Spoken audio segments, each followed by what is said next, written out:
Ang ating kwento ay pinamagatang nangingibabaw sa larangan ng cultivation na may mga kalamnan. Na kung saan punong-puno ng misteryo ang mundo ng cultivation, at para sa ating bida na nagmula sa mundo ng mga normal na tao na walang cultivation, ay mahirap sa kanya na maunawaan ang mundo ng cultivation. Isa pa, wala din siyang spiritual roots na makatutulong upang makapag-cultivate, kaya naging mahirap sa kanya ang kanyang muling pagkatawang tao sa mundo na ito. Subalit sa hindi inaasahan bilang isa sa mga muling nabuhay sa loob ng 30,000 taon sa wakas ay nagkaroon na siya ng system bilang gabay sa mundo ng cultivation. Ngunit mali ang inaakala natin dahil ang system ng ating bida ay walang anumang ibinibigay na abilidad tulad ng ibang nagkatawang tao muli na may mga martial arts skills bilang reward, at ang tanging ibinibigay ng kanyang system ay purong lakas lamang ngunit, ang lakas na ibinibigay ng kanyang system ay hindi isang normal lang na lakas dahil nangingibabaw ito sa mundo ng cultivation. Nagsimula ang ating kwento sa isang napakalakas na suntok, na halos masira ang mukha ng martial artist. At sa lakas ng ataking ito ay tumilapon sa labas ng arena ang martial artist. Agad naman na lumapit ang host upang makita kung kaya pang lumaban ng martial artist. At nang makumpirma niyang hindi na kaya ng martial artist na lumaban ay kanyang inihayag na ang disciple na si Wang Xiaoming ay nawalan ng malay. Ipinaliwanag sa atin na ito ang Outer Sect tournament ng Yulin Immortal Sect. At ang mga disciple ng Outer Sect na nakamit ang tagumpay ay karapat-dapat na makapasok sa Inner Sect. Ang kompetisyon ay pinangangasiwaan ng mga elder sa Outer Sect, na tinitiyak ang ganap na pagiging patas at katarungan. Sa kasalukuyan, nakamit ng ating kampyon ang kahangahangang 11 magkakasunod na tagumpay. Nagtanong ang host na kung may natitira pa bang disciple na lumaban sa entablado. Sa hindi naman kalayuan na kung saan may isang disciple na naghihintay lamang para sa kanyang laban. At kasama nito ang kanyang elder na naging gabay nito na makapag-breakthrough sa kanyang cultivation. Nagtanong ang elder na kung handa na ba ang disciple. Sa tanong ng elder ay hindi naman agad sumagot ang disciple bagkus ay nagpasalamat lang ito sa tulong na makapag-breakthrough siya. Nagsaad din siya na oras niya na para sa kanyang pagbabalik at agad na lumipad patungo sa arena. Agad naman siyang nakita ng host kaya naman inihayag sa lahat ng host na tingnan nila mula sa tapat ng bangin dahil parang may tumalon. Nagulat naman ang ibang mga disciples nang makita nila ito, habang ang isang elder naman ay nagmungkahi na milya-milya ang agwat ng mga taluktok. Namangha din siya dahil sa paanong nagkaroon ng gayong makapangyarihang outer disciple. Nawasak naman ang arena sa lakas ng entrada ng outer disciple. Agad din niyang inayos ang kanyang sarili at seryosong tumindig sa entablado. Agad na inihayag ng host ang challenger na si Yan Xiao. Nakilala naman siya ng mga disciples na nanunood sa laban. Nagsaad ang disciple na ang kanyang mga kwalifikasyon ay namumukod-tangi, nalampasan din niya ang body tempering realm sa edad na 8, at umabot sa ikatlong antas ng Chi Refining Realm sa edad na 11. Tumataas upang maging banal na anak ng pamilya sa isang hakbang. Gayunpaman, ang dumanas ng 3 taon ng magkakasunod na pagbabalik sa larangan ng cultivation, pinabayaan ng pamilya, at ang kanyang pakikipag-ugnayan ay sinira ng kanyang kasintahan. Samantala napangiti naman ang magiging kalaban ni Yan Xiao habang paakyat sa entablado na may punong-puno ng kumpiyansa sa sarili. Sinabihan din niya si Yan Xiao na ang isang mahinang tanga na tulad mo ay nangangahas na umakyat sa entablado. Ngunit hindi naman pinansin ni Yan Xiao ang mga walang kwentang sinasabi ng kalbo. Nenas naman ang kalbo dahil sa hindi siya pinapansin ni Yan Xiao, kaya naman inutusan niya ito na umalis na sa entablado. Upang hindi masayang ang oras ng lahat.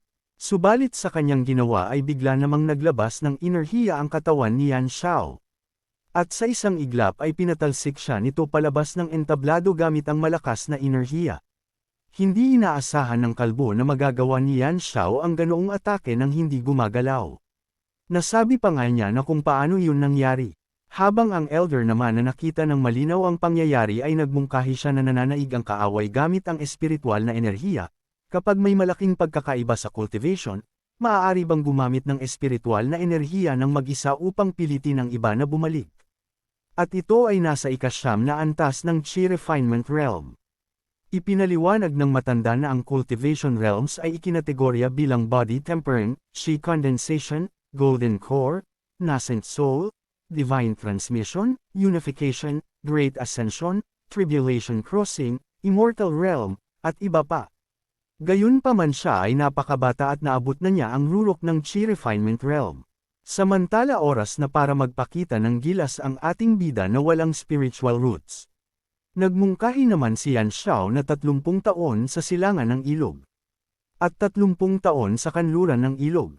At ngayon, narito siya na si Yan Xiao upang ipahayag sa mundo na ang kababalaghan mula sa nakaraan ay nagbalik. Kasabay din na inilabas niya ang 2 kakaibang apoy sa kanyang kamay. Inihayag naman ng host ang kanyang nakikita na 2 apoy ang lumitaw sa mga kamay ni Yan Xiao. At hindi din niya alam ang teknik na ito. Nagsaad naman ng elder na hindi yan ordinaryong apoy. Dahil sa ito ay isang banal na apoy na ipinanganak ng langit at lupa.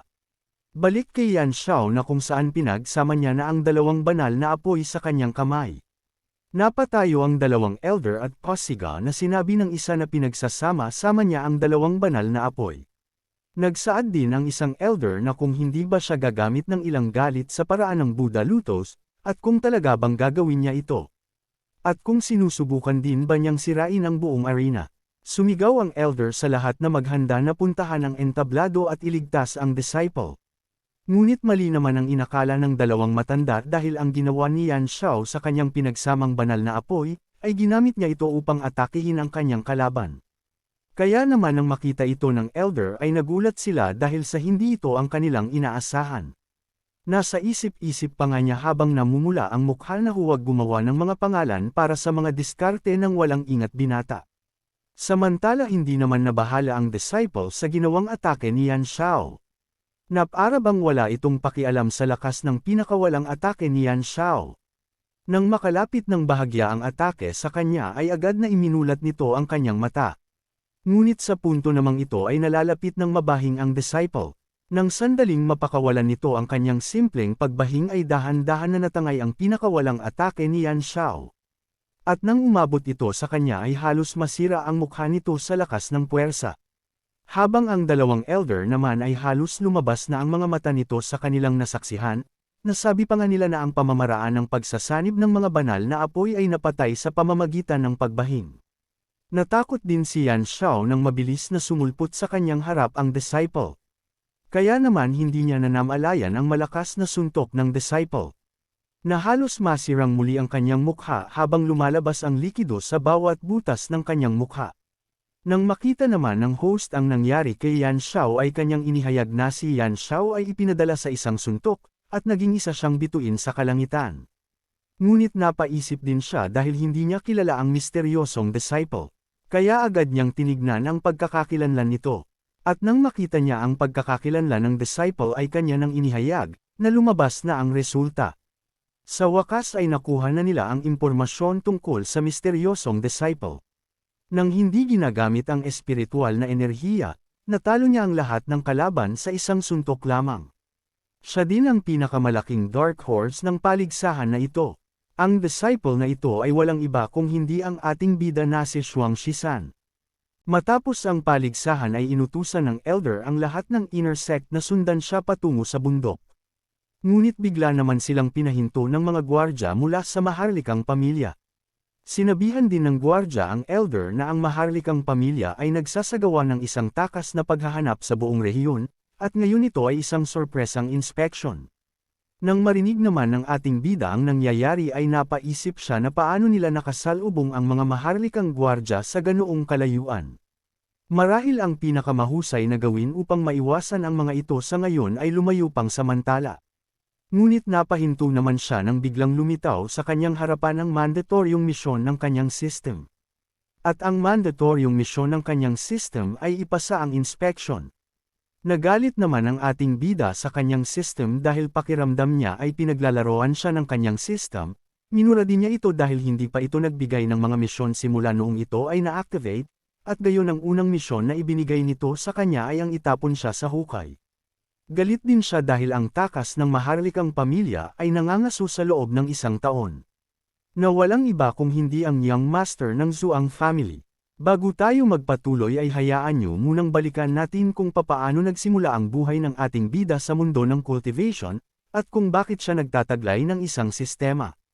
Sa dati niyang buhay, mahina ang katawan niya, kahit ang pagbahing ay maaaring pilitin ang kanyang mga kalamnan at mabali ang kanyang mga buto.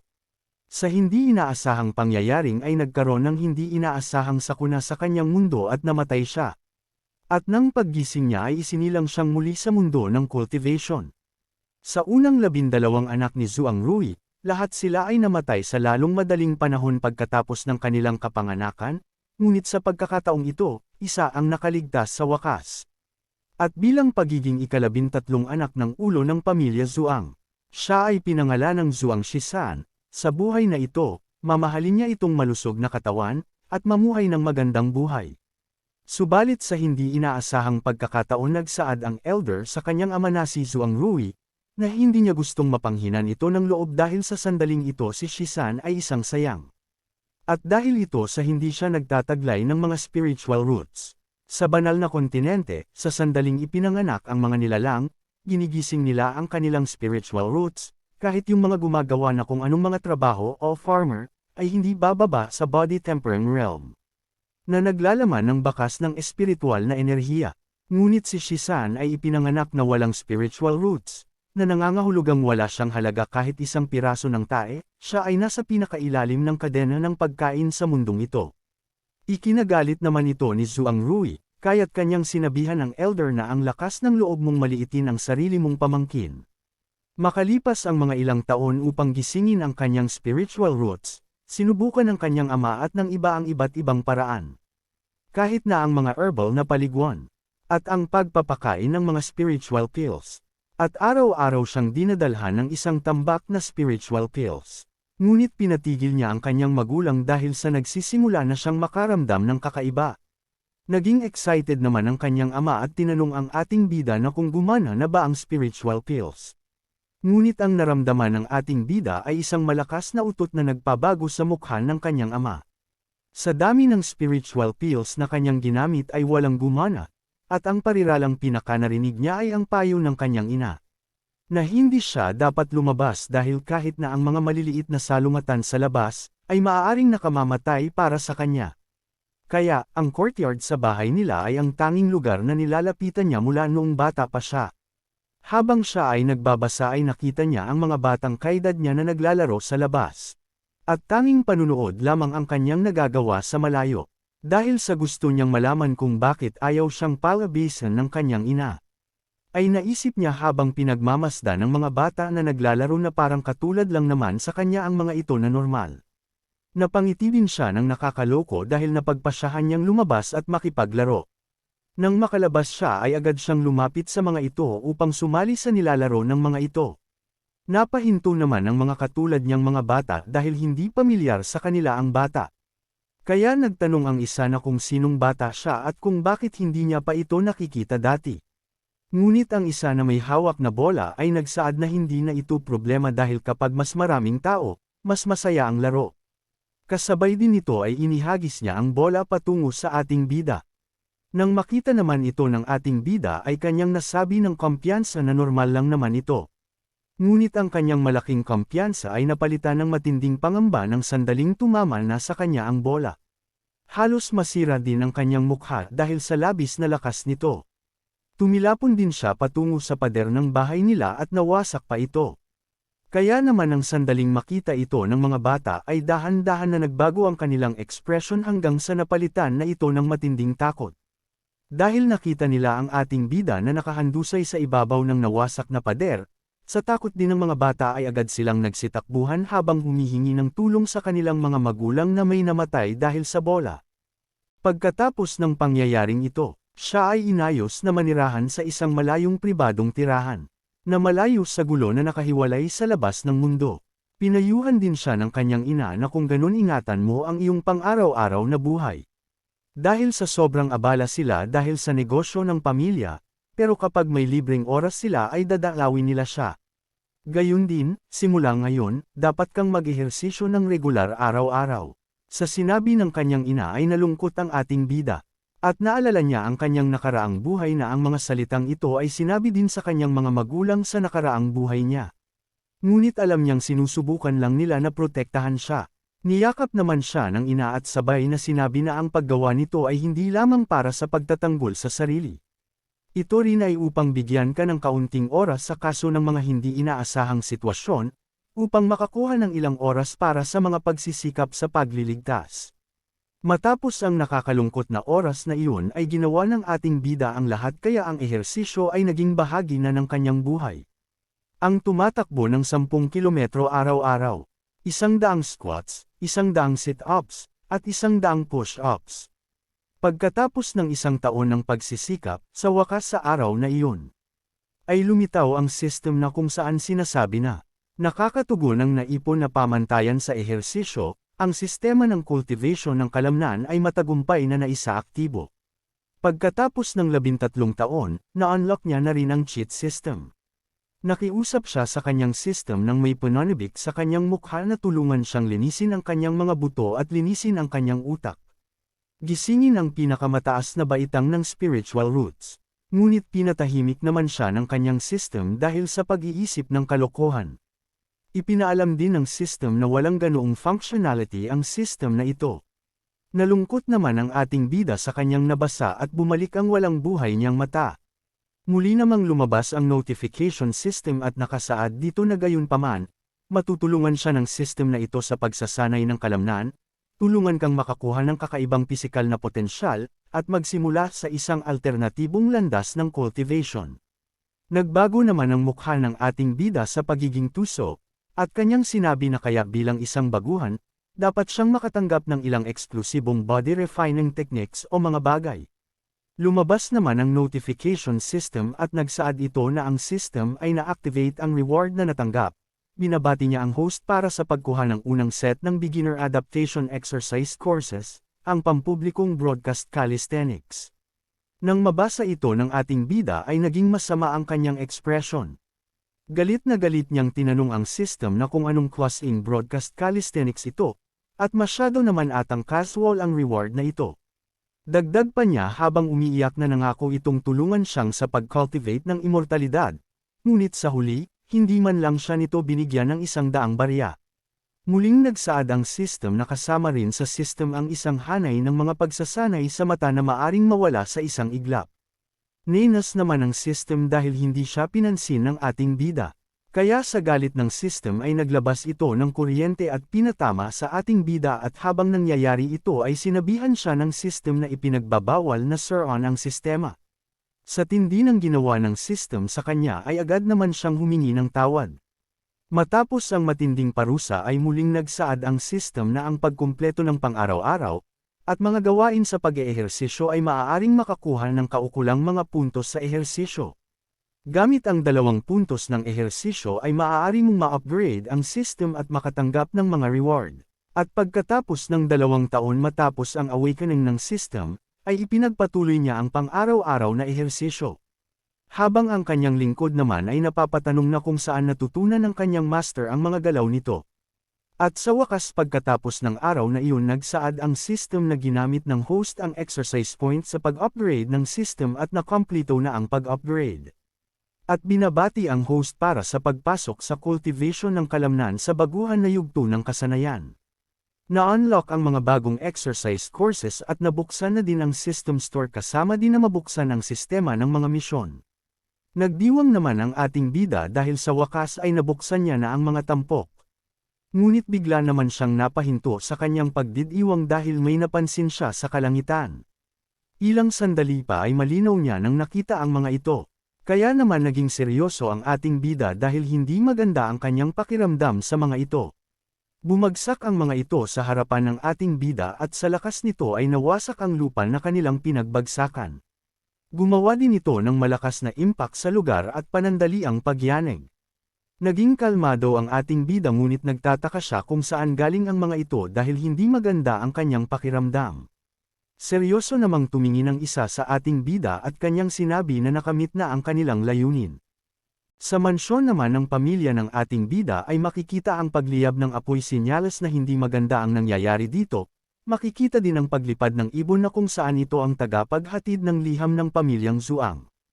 Nagpatuloy ang paglipad ng ibon na patungo sa kinalalagyan ng ating bida. Agad naman itong napansin ng lingkod ng ating bida. Nagtataka din siya na kung bakit ito nandito ngayon. Ngunit kinabahan naman siya nang makita niya na mula sa blood flowers ang mensahe na mula sa kanilang pamilya, dahil bihirang magpadala ang blood flowers maliban kung may hindi magandang sitwasyon. Agad niya itong kinuha upang makita ang nilalaman ng mensahe. Nakasaad sa liham na si Tianjiang Nan Gongyu ay nakulong at pinatay, isa-isang inaalis ang mga kaakibat niyang puwersa, kasali ang kapos-palad na pamilya. Ang royal family ay nagpadala ng mga tao upang hulihin ang Young Master, kaya dapat ay magmadaling ilayo ang Young Master. Mabilis siyang kumilos upang puntahan ang kanyang Young Master. Napansin din niya ang nangyaring malakas na pagsabog. Balik sa ating bida na kung saan kalmado niyang pinagmamasdan ang mga ito. Nagtanong naman ang gwardya ng royal family na kung siya ba ang Young Master ng pamilyang Zhuang. Hindi naman siya sinagot ng ating bida bagkus ay ibinalik niya ang tanong nito, at kung ano ang gusto ng mga ito sa kanya. Nang makumpirma ng gwardya na ito ang kanilang hinahanap ay napangiti ito. At agad na sumugod sa ating bida habang kanyang sinasabi na sumama ito sa kanila, subalit ang ating bida ay parang tanga lang na walang pakialam. At bago pa man niya mahawakan ang ating bida ay bigla namang dumating na ang lingkod ng ating bida. Na kung saan gumawa ito ng malakas na atake sa gwardya ng royal family at sa lakas ng pinakawalang atake ng lingkod ng ating bida ay nagkaroon ng malakas na pagsabog. Naging seryoso naman ang gwardya sa biglaang pagdating ng lingkod. Agad din niyang inilayo ang ating bida sa mga gwardya ng maharlikang pamilya. Sinabihan din niya ang ating bida na ang kanilang pamilya sa ngayon ay nasa hindi magandang sitwasyon, nagpunta din ang mga ito para hulihin siya. Nagsaad naman ang gwardya na sinasabi ng intelligence nila na ang Young Master ng pamilyang Zhuang ay walang spiritual roots na masasabing isang basura. At nakatira sa isang desyerto na isla na malayo sa sibilisasyon. At ang katulong lamang ang nag-aalaga dito. Lumabas din na ito ang katulong na iyon, hindi naman nagsalita ang lingkod ng ating bida at seryoso lang itong nakatingin sa kanila. Habang ang ating bida ay seryoso lang din na pinagmamasdan ng kanyang lingkod. Nagsaad naman si Zhuang Yanjie sa ating bida na tumakas na ito ng mabilis. At pipigilan niya ang mga ito. Nagmungkahi naman ang gwardya na sila ang maharlikang itinalaga ng Hidden Dragon Guards, kaya paano naglakas loob ang isang katulong na magsalita ng mayabang. Sa kanyang galit ay agad siyang nagpakawala ng kanyang atake habang kanyang sinasabihan ng katulong na wala itong pakundangan. Sa bilis ng atake ay hindi naman agad nakagawa ng aksyon si Zhuang Yanjie kaya naman madali na lang siyang nahuli. Habang ang ating bida naman na nakita ito ay nagulat sa nangyari. Ginamit naman ng gwardya ang kanyang teknik na kung tawagin niya ay ghost twist. Napasukan naman ng dugo si Zhuang Yanjie dahil sa tindi ng pinsala. Napasigaw naman ang ating bida habang tinatawag niya ang pangalan ng kanyang lingkod na si Zhuang Yanjie. Bumagsak naman ng malakas si Zhuang Yanjie sa harapan ng ating bida na may matinding pinsala. Samantala naging malamig naman ang mukha ng ating bida nang makita niya si Zhuang Yanjie na may matinding pinsala. Habang nahihirapan naman si Zhuang Yanjie ay inutusan niya ang kanyang Young Master na tumakas na ito at wag na siyang alalahanin pa. Ngunit ang ating bida naman ay hindi tumugon sa kanyang utos at makikitang naging seryoso na ito. Nagkaroon ng kakaibang hangin sa lugar dahil sa pagpiga ng ating bida sa kanyang mga kamao. Hinarap din niya ng bahagya ang mga gwardya at sinabihan na kung sino man ang nanakit kay Zhuang Yanjie ay hinding-hindi niya mapapatawad habang baka sa kanyang mukha ang pagiging seryoso nito. Ngunit sinabihan naman siya ni Zhuang Yanjie na kung ano ang pinaplano ng kanyang Young Master, umalis na ito at wag gumawa ng kalokohan. Napatawa naman ang mga gwardya sa pinaggagawa ng ating bida dahil alam nila na wala naman itong kwenta. Dagdag pa niya habang hindi pa din maubos ang tawa, na isang taong walang spiritual roots na isang basura na hindi din kasing husay ng isang ordinaryong tao ay gusto siyang pigilan. Mabilis niyang inatake ang ating bida habang kanyang sinasabi na dapat may hangganan ang katangahan. Nagsaad naman ang isa na tumigil na ito sa paglalaro. Dahil ang hakbang na ito ay gagawin siyang tinadtad na karne. Ngunit nang sandali namang makalapit ang atake ng mayabang na gwardya ay walang kahirap-hirap lang itong tinaboy ng ating bida na parang bola. Sag-ulat naman ng gwardya ay lumabas ang kanyang sipon. Nagsaad din siya na kung paano iyon naging posible dahil isa siyang nakakatakot na Hidden Dragon Guard, ang kanyang pag-atake ay hindi inaasahan. Ngunit natigil naman ang kanyang pagsasalita nang bigla siyang atakihin ng ating bida dahilan upang mabilis itong malagutan ng hininga. Tumilapon ang gwardya na wala ng buhay habang ang ating bida naman ay parang isang tanga na nakataas ang kamay. Inactivate din niya ang kanyang teknik na kung tawagin niya ay stretching exercises. Nagkaroon naman ng bahagyang katahimikan habang pinagmamasdan ng tatlong gwardya ang kanilang kasamahan. Ngunit nakumpirma naman ng isa na patay na ang kanilang kasama. Kinabahan din siya habang pinagmamasdan ng ating bida na sa isang atake lang ay napatay ang Hidden Dragon Guard. Nagtataka din siya na kung paanong ang isang walang kwenta ay nagkaroon ng malakas na kapangyarihan. Kaya naman sa pagkakataong ito ay pinayuhan niya ang kanyang mga kasama na huwag magpigil. Hindi naman nabahala ang ating bida sa atake ng tatlo dahil sa pareho lamang ito sa nauna. Nagsaad din ang ating bida na oras na para sa radio calisthenics. Ang tatlong atake ng gwardya ay walang kahirap-hirap lang na iniwasan ng ating bida gamit ang kanyang body rotation exercise. Nagulat naman si Zhuang Yanjia dahil ito ang sikat na radio calisthenics na binanggit ng kanyang young master. Hindi din siya nagkaroon ng pagkakataon noon na balaan ang kanyang young master sa kakaibang paraan ng pagsasanay nito. At lumalabas na sobrang makapangyarihan pala ito. Ibinalik ang eksena sa ating bida na kung saan tinamaan ng ating bida ang dalawa sa kakaibang paraan ng ating bida. Bumagsak din ang dalawa dahil sa mabilis itong binawian ng buhay, habang ang isang gwardya naman ay kinakabahan na. Binalaan din niya ang ating bida habang natatakot na huwag itong lumapit sa kanya. Dahil kung hindi ay itatapon niya ito. Ngunit ang ating bida na may pambihirang bilis ay agad na nakarating sa kanyang harapan na kanyang ikinagulat. Ginamitan din ito ng ating bida ng kanyang teknik na kung tawagin ay leg kick ang exercise. Sa tindi ng tama ng gwardya ay halos mawala ang mata nito, at nabitawan din niya ang kanyang hawak na special jade sleeve. At nang makita naman ito ni Zhuang Yanjia ay agad niya itong nakilala. Nabasag naman ito ng sandaling bumagsak sa lupa. At kasabay naman nito ang paglabas ng isang void space sa harapan ng ating bida. Binalaan naman ni Zhuang Yanjia ang kanyang young master na isa itong special jade sleeve. At naglalaman ito ng special teleportation array. Agad niyang pinaalis ang ating bida dahil sa lubha itong delikado dahil hindi nila alam ang demonyong lalabas dito. Dagdag pa ni Zhuang Yanjia na ang isang malakas na nilalang ay malapit ng lumabas. Kinabahan naman ang ating bida nang makita niya ang paglabas ng isang kamay. At nang tuluyan na itong nakalabas ay makikitang hindi basta-basta ang nilalang na nasa harapan ng ating bida dahil isa ito sa mga general ng maharlikang pamilya.